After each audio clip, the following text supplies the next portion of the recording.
আজকের জিকের কিছু প্রশ্ন উত্তরে ১ নম্বর প্রশ্ন আমরা দেখতে পারবো যে কোন সবজিটি ভিটামিন এ ভালো উৎস। নম্বর এ, বি, সি এবং ডি দেখতে পাচ্ছি। তার মধ্যে টমেটো এ, বি গাজর, সি হচ্ছে ব্রোকলি এবং ডি হচ্ছে পেঁয়াজ।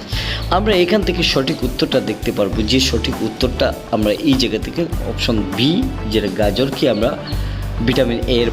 তো আশা করি তোমরা বুঝতে পেরেছো। আমরা এই জায়গা থেকে সরাসরি নম্বর 2-এ চলে যাচ্ছি এবং 2 নম্বরের প্রশ্নটা আমরা দেখতে পারবো কোন সবজিতে ফাইবারের পরিমাণ বেশি। আমরা সঠিক উত্তরের মধ্যে আমরা অপশনগুলি দেখছি শিম, বি নম্বর দেখতে পাচ্ছি কাঁকরোল এবং সি নম্বর দেখতে পাচ্ছি পিঁপড়ে এবং পটল। আমরা সঠিক উত্তর এ নম্বর শিমে আমরা দেখতে পাচ্ছি ফাইবার বেশি। 3 নম্বর আমরা দেখব যে কোন সবজি ক্যালসিয়ামের ভালো উৎস। আমরা সেখান থেকে এ নম্বর উৎস এবং বি নম্বর, সি এবং ডি নম্বর আমরা অপশন থেকে দেখতে পাচ্ছি। সঠিক উত্তরটা আমরা এই জায়গা থেকে নির্বাচন করব। এই সঠিক উত্তরটা হচ্ছে পালং শাক। ঠিক আছে। 4 নম্বর আমরা এখান থেকে দেখতে পাচ্ছি যে কোন সবজি ভিটামিন সি এর পরিমাণ বেশি, গাজর না লেবু না আমরা এখান থেকে টমেটো না শসা। আমরা সঠিক উত্তরটা এই জায়গা থেকে দেখে নিব। তোমরা এখান থেকে জানতে পারো যে এই সঠিক উত্তরটা কী।